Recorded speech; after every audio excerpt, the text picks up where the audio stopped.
Goodfellas reached theaters in 1990. The man it was based on, Henry Hill, was still alive then, living under a borrowed name in a place nobody could know, because he had broken the one rule the film treats as sacred and lived to tell it. We remember the mob the way the movies taught us to: a silence you never break, a loyalty stronger than money, men who would die before they talked, a world with its own honor and rules. Almost none of it survived contact with the real thing. That world ran on rules nobody wrote down, and the men who lived by them mostly ended in a cell or the ground. The actors who wore their faces handed that life back when the cameras stopped. So here is the question. Of everyone who put on a gangster's face in this film, who could have lived it? Not played it, lived it every day. To find out, we begin with the rules that decided who walked away and who simply disappeared. Section 1. The rules of staying alive. Before any name on the cast list is worth weighing, the world these men were pretending to live in has to be understood on its own terms. The world worth looking at here is the actual life the film borrowed from, stripped of the freeze frames and the rock and roll that made it look like fun. That life ran on rules. Nobody wrote them down, nobody handed a new arrival a sheet of paper explaining them, and yet every man who lasted understood them completely. The ones who broke them rarely got a warning. They got a friendly phone call, a ride somewhere quiet, and then they were simply gone. Goodfellas grew out of the real life of Henry Hill, an associate of the Lucchese crime family in New York. Almost everyone around him on screen came from a real person. The calm, slow-moving captain, played by Paul Sorvino, was modeled on a man named Paul Vario, a true Lucchese capo who held a corner of that world for decades before he spent his final years inside a federal prison. The charming planner, played by Robert De Niro, was modeled on Jimmy Burke, the man widely believed to have organized the Lufthansa robbery at Kennedy Airport in 1978, which, at the time, was the largest cash theft in American history. Burke was later convicted of other crimes and died behind bars. The quick-tempered killer, played by Joe Pesci, was modeled on Tommy DeSimone, a Lucchese associate from a family with Mafia blood running back 2 generations. DeSimone vanished in 1979 and was almost certainly murdered. His body was never found. Each of those real men was measured by the rules every single day, and the rules decided what became of them. So before asking which actor could have survived, the honest place to start is with what survival actually asked of a person. It began with earning. The life was a business before it was anything else, and a man who did not bring money in was a man without value, and therefore a man without protection. Henry Hill started as a boy, running errands and carrying cash to Vario, and he climbed by being useful. He moved stolen goods, he helped plan robberies, he ran his own schemes on the side. The moment a man stopped producing, the warmth around him cooled, and in that world, cold was a kind of danger. After earning came silence.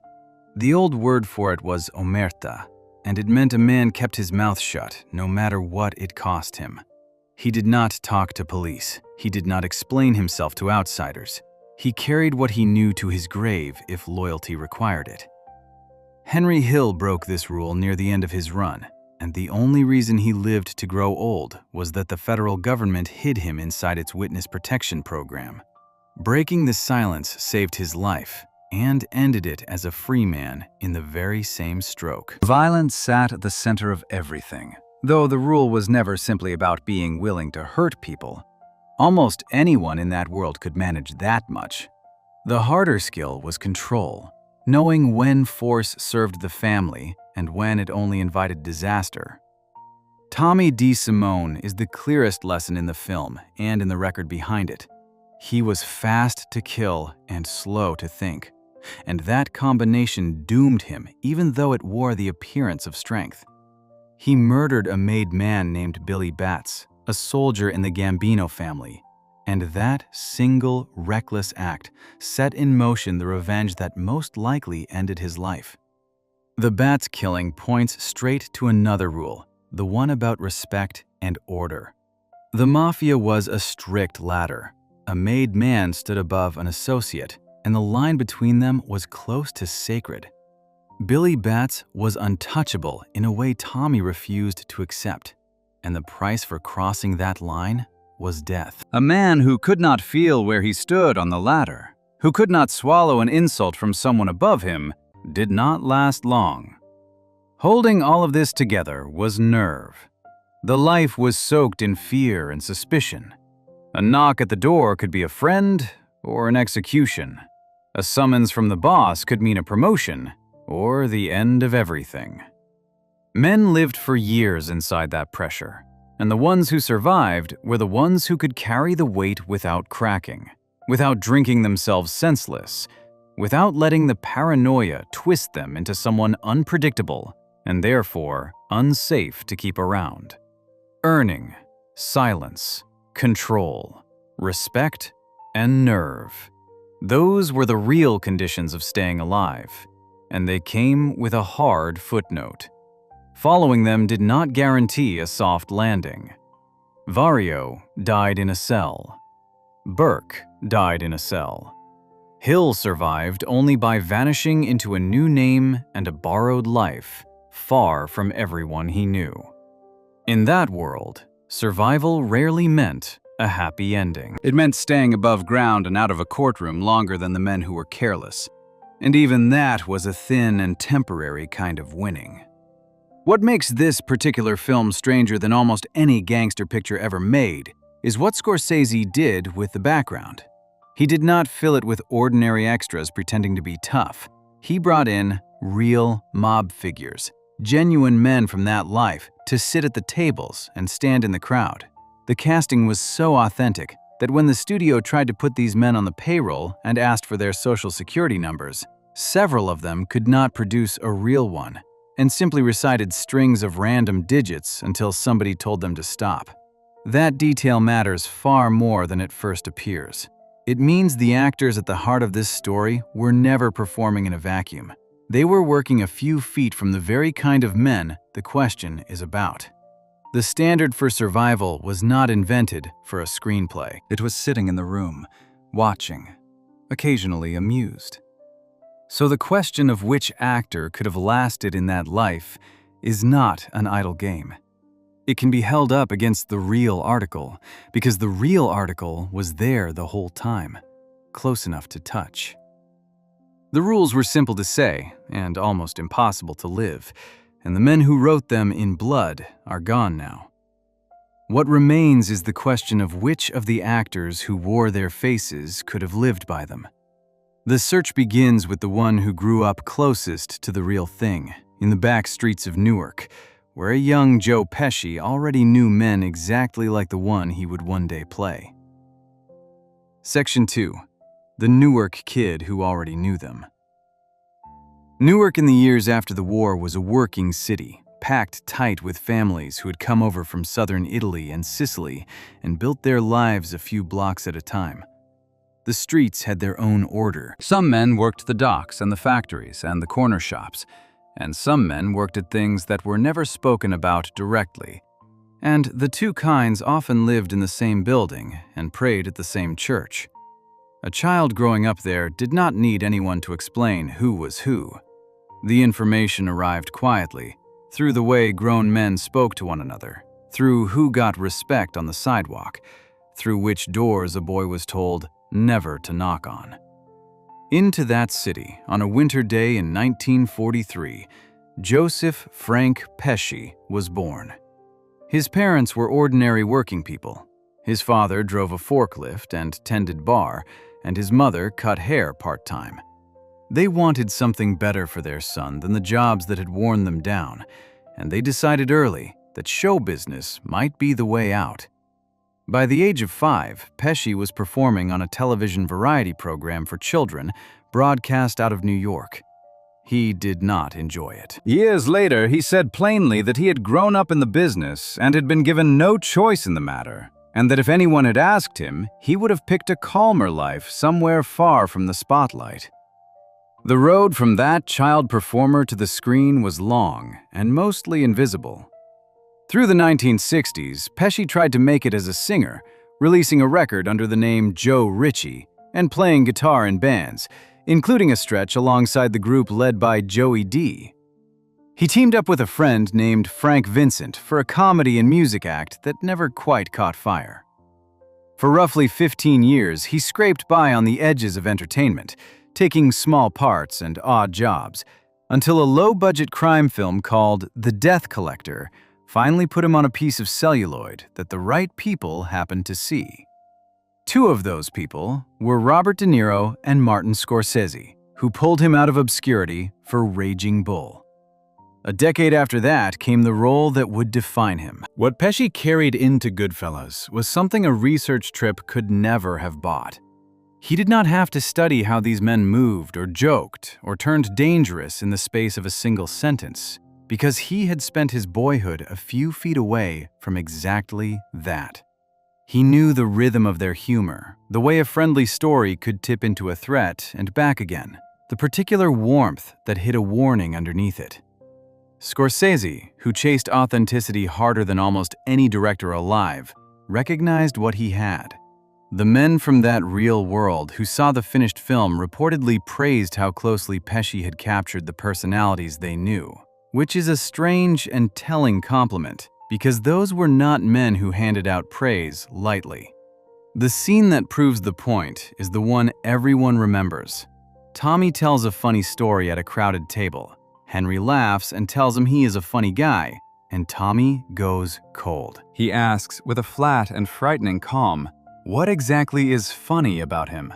Whether he is there to amuse everyone like a clown. And the whole table freezes while it tries to read whether a man is about to be hurt. Then Tommy breaks and laughs, and the room exhales. The moment works because it dramatizes the single most important survival skill in that world: the ability to read a room and know whether a joke is a joke or a test. There is a long-repeated story, attributed to Ray Liotta, that the scene grew out of something Pesci himself once witnessed between a real wise guy and a young waiter. The story is told often, though it has never been firmly confirmed, so it is best held as folklore rather than fact. What is not in doubt is that the man performing it understood the danger he was acting out from the inside. Off the screen, the picture of Pesci complicates the question in a useful way. His Casino co-star, Don Rickles, once joked that for a while, Pesci seemed to half believe he really was with the mob before he got over it. In 2006, Pesci was accused of striking a man in Florida who kept photographing him after being asked to stop, an allegation that prosecutors later dropped for lack of evidence. Beyond those small flashes, the most striking thing about him is how thoroughly he has guarded his own privacy. He has retired from acting more than once. He reportedly turned down the role in The Irishman dozens of times before Scorsese wore him down. He gave one of the shortest acceptance speeches in the history of the Academy Awards, calling the honor his privilege and then sitting down. Hold that man up against the 5 rules from the start of this story, and something surprising appears. The trait Pesci is famous for playing, the short fuse, the readiness to kill over an insult, is precisely the trait that got the real Tommy DeSimone murdered. That kind of man does not survive the life. He burns through it and is buried by it. But the actual Joe Pesci is close to the opposite of that character. He is careful. He keeps his mouth shut. He stays out of the public eye for years at a stretch. He picks his moments and guards his own counsel. Those are the qualities of a man who understands silence and control and knowing his place, which are 3 of the 5 conditions of staying alive. So the honest assessment is layered. Of everyone in this cast, Pesci grew up closest to the real article and understood its codes most naturally, which gives him a genuine head start. The violence he is celebrated for would be his undoing if he lived it the way Tommy did. Yet the private, disciplined, watchful man underneath the performance carries exactly the temperament the life actually rewarded. He played the one who breaks the rules. He has lived, by every visible sign, like a man who knows the rules far too well to break them. Before we move on, if you're enjoying this analysis, please consider subscribing. It helps the channel tremendously. Joe Pesci came up inside the world the film recreated, and the quiet discipline of the real man than the explosive character he won an Oscar for. The next case is built on something almost opposite to instinct. It belongs to the actor who treated survival as a subject to be studied, who kept calling a real gangster on the phone to get every detail right. The watchful and relentless Robert De Niro. Section 3. The Watcher. While Joe Pesci was learning the streets of Newark, a boy born that very same year was growing up across the river in Lower Manhattan, in and around the crowded blocks of Little Italy. Robert De Niro came from a different kind of home than the one that shaped Pesci. His father was a serious, abstract painter. His parents lived apart, and the world he moved through as a child carried the flavor of the bohemian Greenwich Village art scene as much as the old neighborhood. Yet the streets themselves were the same streets, and they were full of racketeers and connected men who ran their corners by a code that everybody understood and nobody discussed. He was a pale, watchful, soft-spoken boy, and the neighborhood gave him a nickname that stuck for years. They called him Bobby Milk. Even then, he was a child who watched more than he spoke. That watching became the engine of one of the most disciplined careers in American film. De Niro built his reputation as an actor who would disappear into a part completely, reshaping his body, learning a trade, living inside a character until the performance stopped looking like a performance at all. Patience was the heart of the method. He could study a single human being for months, soaking up the smallest gestures, and then give them back so precisely that the result felt less like imitation and more like possession. For the role of Jimmy Conway, he aimed all of that discipline at a real man. De Niro later explained that during the making of the film, he telephoned the real Henry Hill every couple of days. He would simply say that he needed to talk to Henry, and someone would track Hill down wherever the witness protection program had hidden him that week. The questions De Niro asked have become part of the legend of the production, the kind of microscopic details most people would never think to wonder about. How the real Jimmy held a ketchup bottle, how he laid bills down on a table when he paid for something, whether the smallest movement of the hands was right. The obsession was total, and its goal was not flash, but truth. The man on the other end of that study was worth the trouble. Jimmy Conway was modeled on Jimmy Burke, known in his world as Jimmy the Gent. Burke was a charmer and a planner, the kind of operator who greased the people around him with cash and favors, and was widely believed to have organized the 1978 Lufthansa robbery at Kennedy Airport, the largest cash theft in the country at the time. Because Burke was of Irish blood and not Italian, he could never become a made man, just as the film shows. What kept him valuable was his usefulness. He earned, he planned, and he delivered. And in that world, those qualities bought a man a long leash. Burke also understood the coldest part of survival better than almost anyone around him. In the months after the Lufthansa job, the people who had touched the money began to disappear and turn up dead. And the killings have long been attributed to Burke quietly cutting away every loose end that could be traced back to him. The film shows this with a chilling calm. Bodies discovered one after another, while the men responsible carry on as if nothing has changed. That kind of ruthless pruning is not panic. It is a survival instinct, followed to its ugly conclusion. And De Niro played the man who made those decisions with a stillness that made the violence feel almost administrative. Set against the 5 conditions from the start of this story, the watcher scores higher than instinct alone would suggest. Reading people is the first skill the life demands, and reading people is exactly what De Niro spent his whole career perfecting. Control, patience, the ability to blend into a room and give nothing away, the calm to make a hard decision without flinching.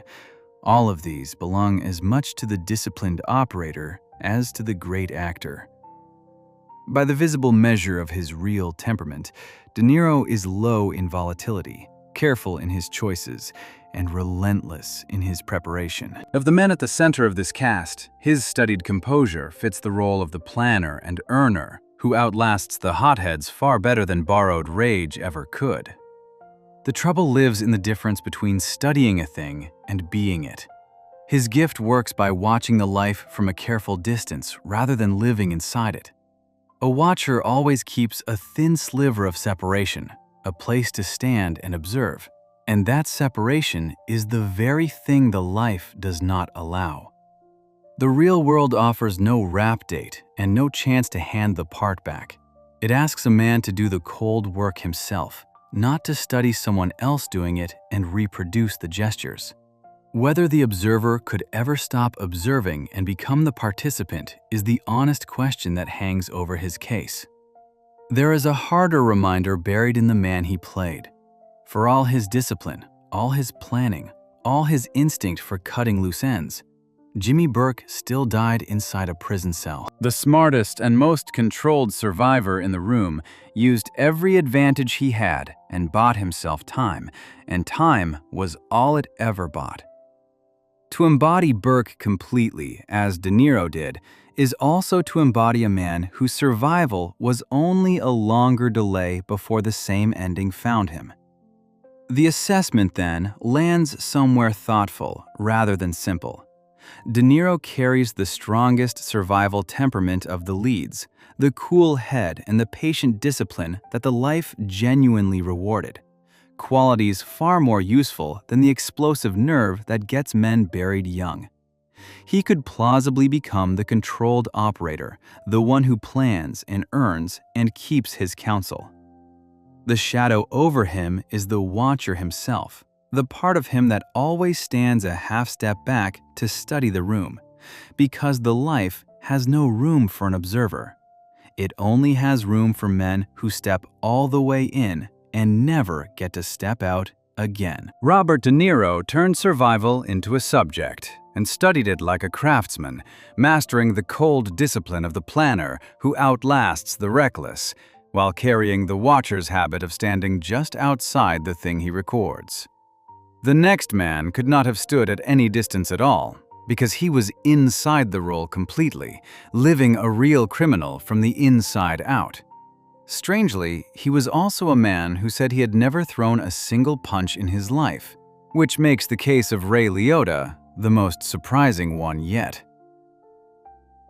Section 4. The Man Who Never Threw a Punch. The beginning of Ray Liotta's life was a kind of question mark.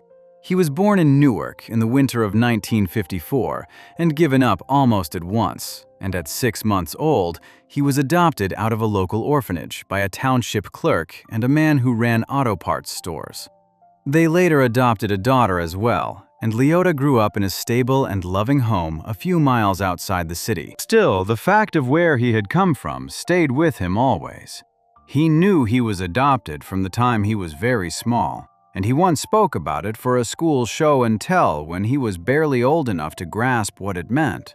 That sense of standing slightly apart followed him for decades.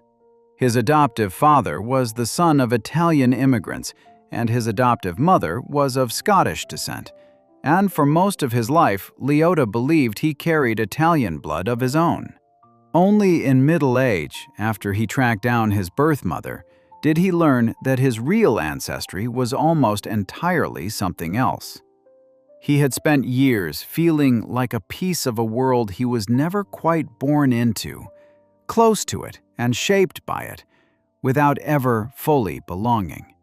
He was a strong athlete as a boy, wandered into a school play almost by chance, studied acting at the University of Miami, and broke in through a daytime soap opera before the movies came looking. When Martin Scorsese cast him as Henry Hill, he handed Liotta a character who carried the very same wound the actor had carried his whole life. Henry Hill was an outsider too. He was half Irish and half Italian, which meant that no matter how deep he went or how much he earned, he could never become a made man. He spent his entire criminal life pressed against a glass he was forbidden to break through, adored by the crew and starving for a full membership that his blood would never allow. Liotta understood that hunger from the inside, and he said openly that there was a great deal of himself in the part, the longing to be accepted by a circle that kept him just outside its center. Here the case takes its strangest turn. The man who gave the screen one of its most frightening portraits of a violent criminal claimed he had never been in a single fight in his entire life. The rage that pours out of Henry in the film was nothing Liotta carried naturally. To reach it, he reached for real pain. His adoptive mother was gravely ill during this stretch of his life, and he later described pulling his grief and anger over losing her straight into the camera, most famously into the scene where Henry pistol whips a neighbor out in the street. Accounts of the exact timing differ from telling to telling, but the source of the fury was real sorrow rather than any taste for violence. Measured against the conditions that decided who lived, Liotta presents a split picture. The likability was genuine, and likability matters far more in that world than outsiders tend to assume. An associate climbed by being useful and trusted and pleasant to have around, and by every account, Liotta was warm, easy company, the sort of man people took to instinctively. That social fluency is the front door of the life. It is how a young man gets noticed, earns, and is brought along. The missing piece is the one that cannot be faked. The life demanded a willingness to do harm with one's own hands, coldly and on command. A man who has to summon the memory of a dying parent simply to perform a beating is not a man built to deliver real ones. The instinct was never in him, and in that world, the instinct is the price of admission to anything past the edges. A deeper irony sits folded inside the role. The character Liotta played did not survive the life by mastering it. Henry Hill survived by betraying it. He broke the one rule that mattered most, the rule of silence, and ran to the government. And he lived out his remaining decades hidden behind a borrowed name, erased from the world he had loved. By the code of that life, that is no kind of survival at all. It is the lowest fate a man can choose, the informer's bargain, breathing and disgraced. So the honest answer for Ray Liotta circles back to the man he played. He had the charm and the hunger to get inside, the outsider's drive that opens the first few doors. What he lacked was the cold hand the climb required, which leaves only Henry's version of survival, getting in, growing afraid, and running to the law before the law or his friends could arrive. He could enter that world on his likability alone. He could only leave it the way Henry did, alive and ashamed, with his real name gone for good. Before we move on, if you're enjoying this analysis, please consider subscribing. It helps the channel tremendously. Ray Liotta carried the outsider's hunger that opens the door to the life, yet lacked the cold hand the climb truly demanded, which left him only the informer's bargain his character finally chose. The next case calls for no guesswork at all, because the next man never studied the world or borrowed its rage. He had genuinely lived beside it, and a courtroom would one day say so out loud. His name was Tony Darrow. Section 5. The one who was actually there. Every name discussed so far belongs to a man who stepped into that world for a job and stepped back out when the cameras stopped. There is one name on the Goodfellas call sheet for whom the line between the performance and the real thing was never so clean. He was not one of the stars. He played a small, memorable part, and he understood it better than almost anyone on the production, because long before he ever read for it, he had lived a version of it himself. His real name was Anthony Borghese, and he was born in East New York, Brooklyn, in the autumn of 1938. The screen would eventually know him as Tony Darrow. As a young man, he was drawn to performing, winning local talent contests and taking whatever work he could find, and he spent the better part of a decade making his living as a singer in nightclubs. That career placed him squarely inside a particular corner of New York life, the world of lounges and supper clubs, where the men who ran the rooms were often connected to something far larger and far darker than the act on the stage. The connection, in his case, has a name attached to it that the film itself would borrow. Before his acting career began, Darrow was known to move in the orbit of Paul Vario, the powerful Lucchese figure who served as the real-life model for the calm captain Paulie Cicero. By one well-repeated account, it was Vario who arranged the young singer's first real gig, and the place where he sang it was the actual Bamboo Lounge. Years later, after a small role in a low-budget film caught Martin Scorsese's eye, Darrow auditioned for Goodfellas and won the part of Sonny Buns, the owner of a club in the movie called the Bamboo Lounge. The man who had been given his start at the real Bamboo Lounge by a real Lucchese boss was now playing the proprietor of its fictional twin. Few performers in the history of the genre have stood so completely inside the thing they were pretending to be. The role itself is a quiet lesson in how the life used the people at its edges. Sonny runs his club and lets the crew drink and eat there, and Tommy bullies and humiliates him, and eventually the wise guys bleed the place dry, run up debts they never mean to pay, and burn it down for the insurance once it has nothing left to give. Sonny is the useful outsider, welcomed while he is profitable and discarded the moment he is not. It is exactly the position a connected entertainer occupied in the real world. The harder chapter of Darrow's story came decades after the film. In 2004, a man in upstate New York who owed money was savagely beaten, left with a broken jaw and broken ribs, and federal investigators later built a case that tied the attack to Gambino family figures. According to a recording captured by the authorities, Darrow met the enforcers and pointed them toward the victim's house before the beating took place. He was charged, and he pleaded guilty to an extortion offense, and a court sentenced him to 6 months of house arrest. The record on this is public and settled. Set against the 5 conditions that decided who lived, Darrow answers the central question in a way none of the leads can. For him, it was never hypothetical. He earned the way the margins of that world earned, as a useful and entertaining presence who brought people and money into a room. He knew the players, he knew his place on the ladder, and he never reached for the heights that get a man killed. When the consequences finally arrived, they came as a courtroom and a quiet sentence, rather than a shallow grave. And he survived them and went on working. That survival is real, and it is also the least glamorous survival imaginable. What kept Darrow alive was smallness rather than menace. He was the friendly singer, the familiar face, the associate on the periphery who was worth more to everyone alive and useful than dead, and who never tried to become a made man or to sit at the head of the table. The men who reached for that chair, the planners and the killers and the captains, mostly ended in prison or in the ground. The man who was content to be liked and useful and to absorb a blow when one came, absorbed a plea bargain late in life and walked it off.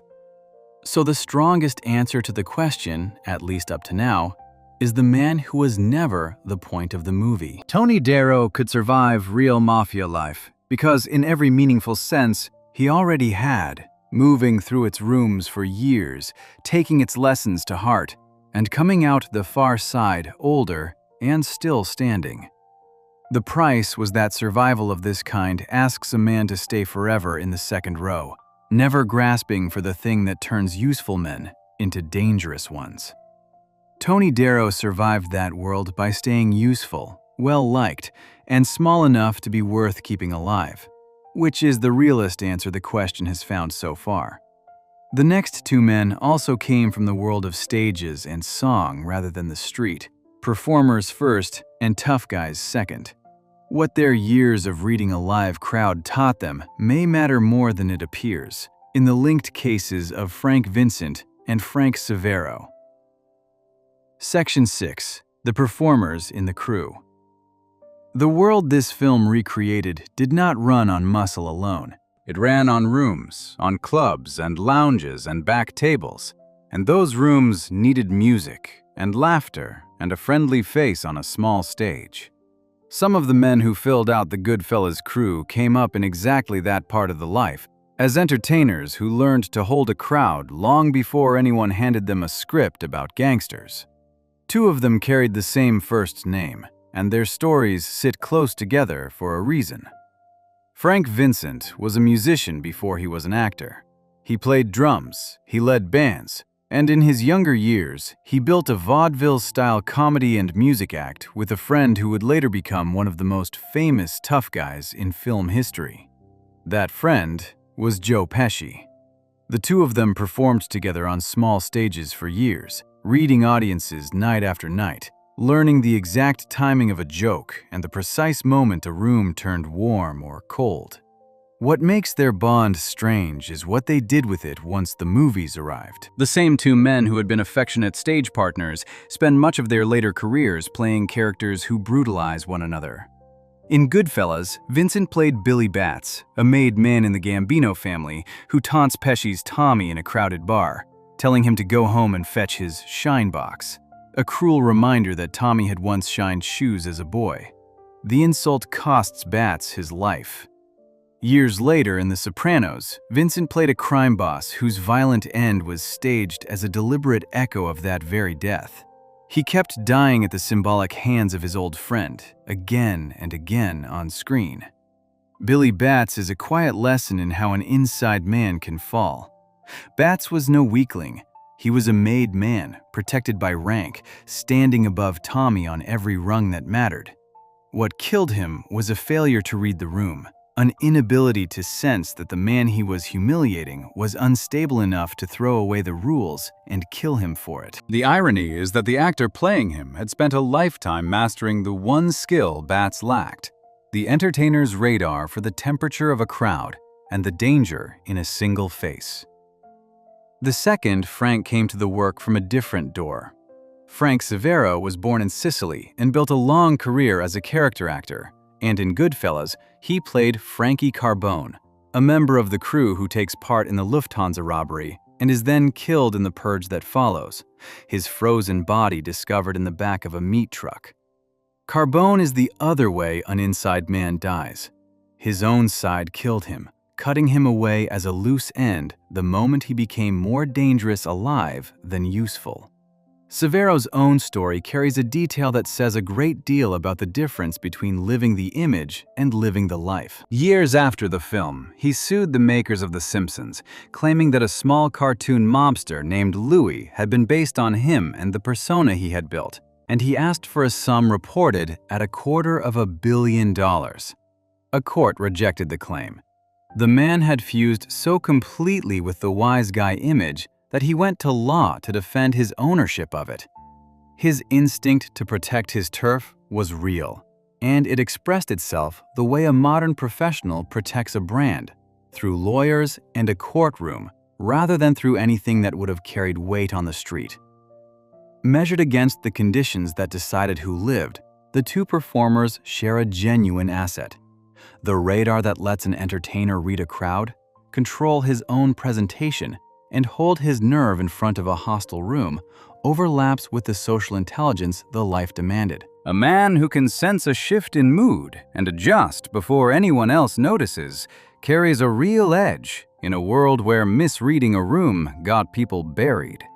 Both Franks had that gift, and both used it to build long careers playing the very men whose company they understood.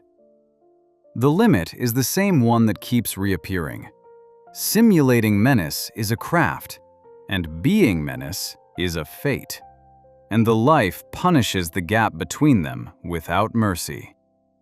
Severo's courtroom fight is the perfect picture of that gap. A lawsuit can defend a persona. It cannot defend a man inside a meat truck. So both of them land in the same survivable lane as the useful associate. The entertainers and familiar faces who could move through those rooms on charm and a quick read of the mood. They sit a small notch below the man who actually lived it, because their nearness to that world was a performance they could end, while his was a life he had already led. Their social radar was real and would have served them. Their distance from real violence keeps them, like most of the cast, among the men who are liked and useful, and never quite feared. Before we move on, if you're enjoying this analysis, please consider subscribing. It helps the channel tremendously. The two Franks could have survived as entertainers and familiar faces, reading every room they entered, while always staying one safe step from the violence the life ran on. The next man played the opposite kind of figure, the still and unhurried captain who never needed to raise his voice because the room already feared him. To weigh survival at the top of the ladder, the story turns to Paul Sorvino. Section 7. The Boss Who Moved Slow. The men discussed so far were soldiers and associates, the people who did the work and took the risks down on the street. Survival looks different at the top of the ladder. A boss stays alive by becoming the one who never has to move at all, the still center that everyone else arranges themselves around. In the film, Henry says of his captain that Paulie moved slow only because Paulie never had to move for anybody. That single observation describes a whole philosophy of staying alive. The man who gave that captain his stillness was, in real life, one of the gentlest people in the entire cast. Paul Sorvino was born in the Bensonhurst section of Brooklyn in 1939, the son of an Italian immigrant who worked in a robe factory and a mother who taught piano at home. His first love was opera, long before crime or acting ever entered the picture. He studied singing for years and dreamed of the stage, and only when asthma made that path too hard did he turn seriously toward acting. Away from the camera, he sculpted in bronze, he wrote poetry, and he carried himself like an artist. He once said plainly that he was a poet and a singer and an author, and that none of it was gangster. The part he was handed asked him to bury all of that. Paulie Cicero was modeled on Paul Vario, the real Lucchese capo, and the character is a study in quiet power. He almost never uses a telephone. He keeps clear of crowded conversations. He slices garlic with a razor blade until it nearly melts, and he treats the young men around him with a fatherly warmth that can turn, in an instant and without his voice ever rising, into the cold decision to end a lifelong friendship. The terror of Paulie lives entirely in his calm. Finding that calm nearly broke Sorvino. 3 days before filming was set to begin, he telephoned his manager and pleaded to be let out of the picture, convinced that he was going to ruin a great director's film and humiliate himself in the process. He could find Paulie's speech and his mannerisms, and even his warmth, because all of that came from the Brooklyn he already knew. What he could not find was the kernel of coldness, the hardness a man needs to order the death of a friend and feel nothing. The answer arrived by accident. Soon after that desperate phone call, Sorvino went to adjust his tie in a mirror, and he saw in his own eyes a look he had never seen before, a deadly and soulless stare that frightened him so badly he stepped back from the glass. In that reflection, he understood that he had found the character at last. The capacity had been inside him the whole time.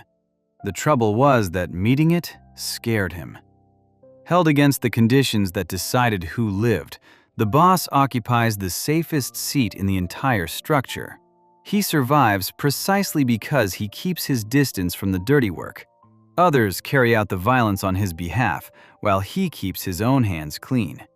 His power flows from command and patience, and the insulation that holds prosecutors and rivals at arm's length. And his stillness is itself a kind of armor. By temperament, Sorvino carried the very traits the seat requires. He had gravitas, a commanding presence, a deep and trained voice, and the natural bearing of a man other people instinctively defer to. Of all the leads, he had the dignity to rule a room without ever lifting a hand, which is the one form of authority the life respected above all others. The doubt sits on a single point. The capo cannot survive without the willingness to be cold when coldness is required, to give the quiet order that ends a friend, and then sit down to dinner. Sorvino reached that coldness only by frightening himself with it in a mirror. A man who recoils from his own hardness, who is alarmed to discover it lives in him at all, may not be able to make a permanent home inside that look. The boss's survival depends on wearing it every day as easily as a coat. So the assessment for Paul Sorvino is the most intriguing of the leads. The position he played is the one most likely to survive. The man at the top who never has to move and lets others carry the danger for him. The bearing required for that seat came naturally to him, more naturally than to anyone else in the cast. The deciding question is whether the gentlest soul among them, the opera singer who wept at his daughter's triumphs and called himself anything but a gangster, could live for years inside the frightening reflection he found by chance.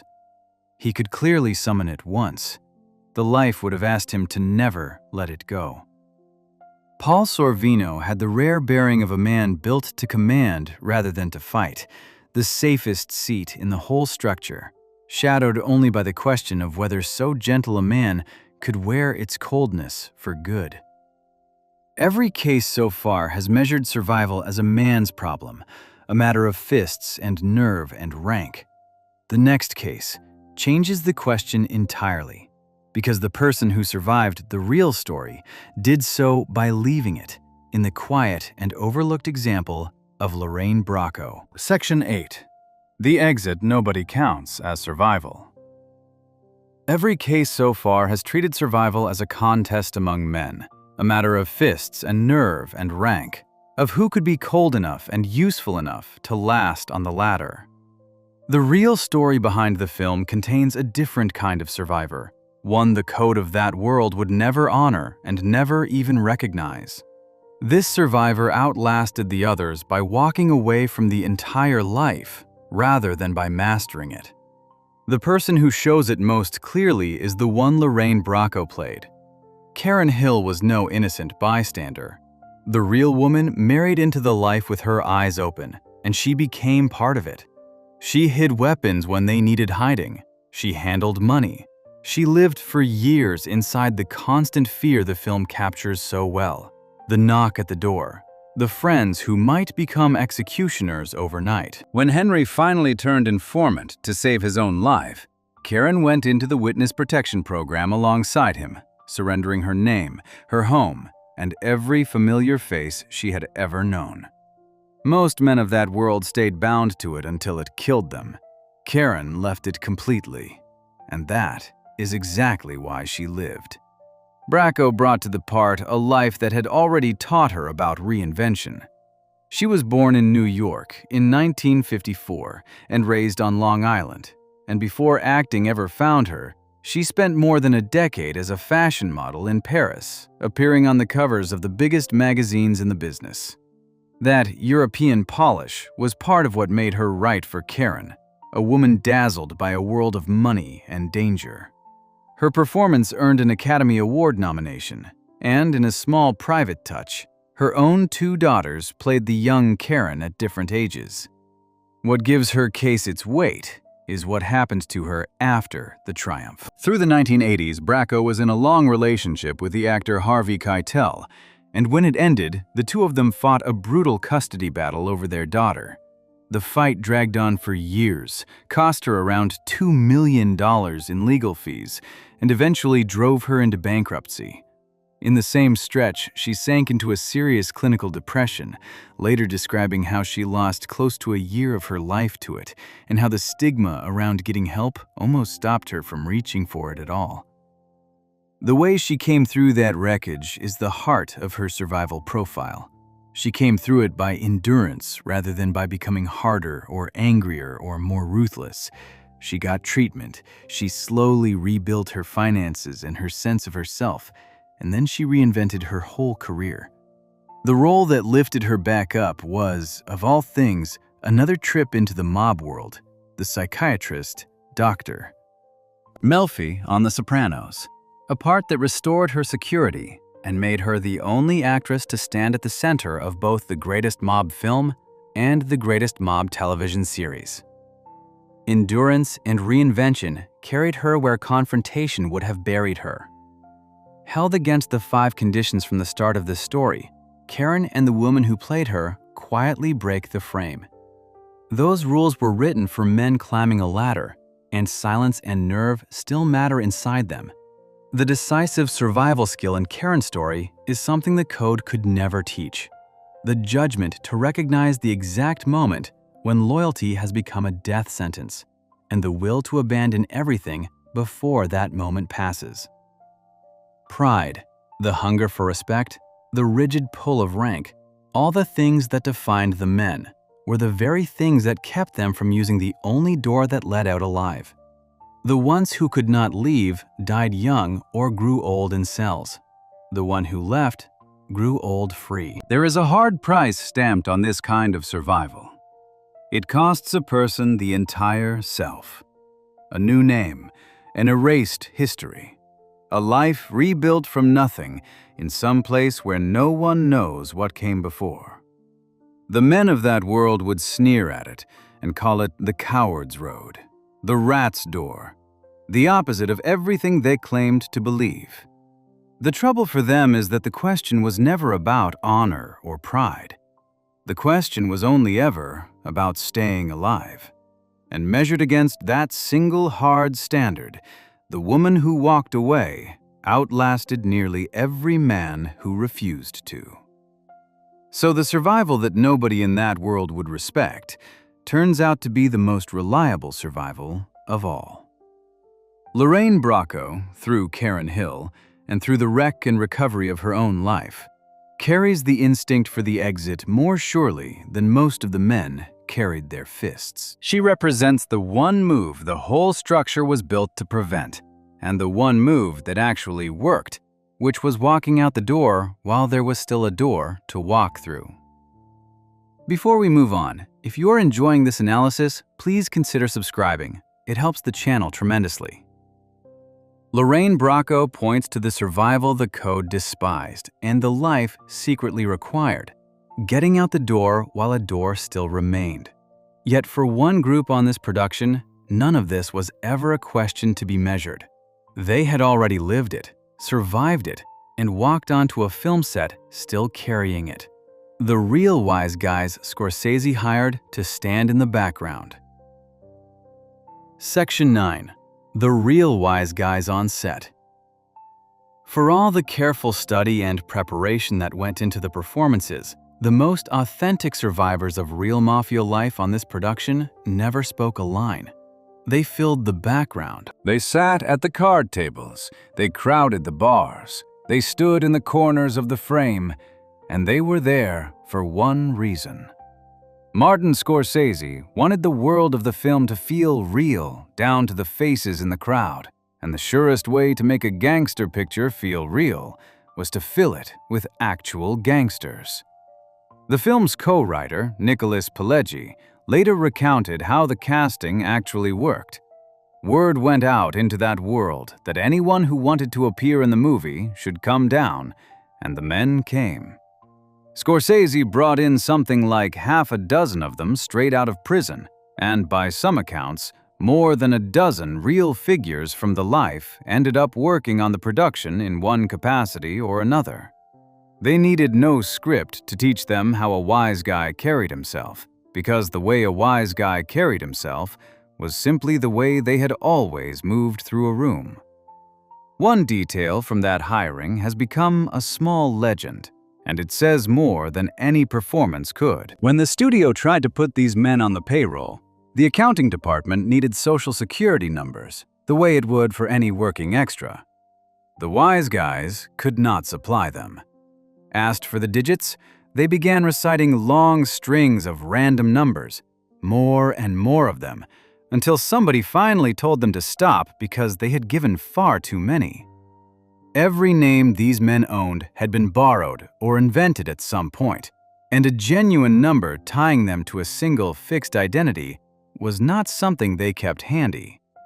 The blunt truth sitting underneath that anecdote is the one this whole essay has been circling.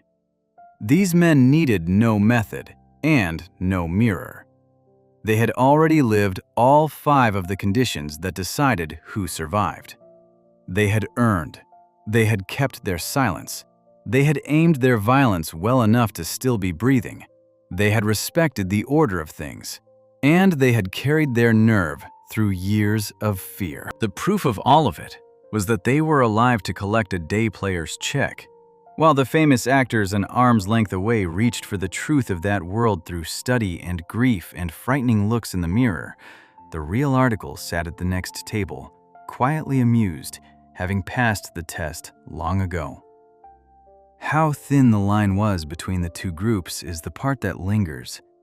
Joe Pesci had grown up a short walk from men exactly like these. Tony Darrow had moved in their orbit and would one day stand in a courtroom because of it. Robert De Niro had spent months studying one of them down to the smallest gesture. Even the gentler souls in the cast, the opera singer and the former model and the man who claimed he had never thrown a punch, spent their working days in close company with people who had done the very things the script only described. The authenticity that makes the film feel like a documentary came from erasing the distance between the men pretending and the men with no need to pretend. And on that set, the distance was sometimes only a few feet of floor.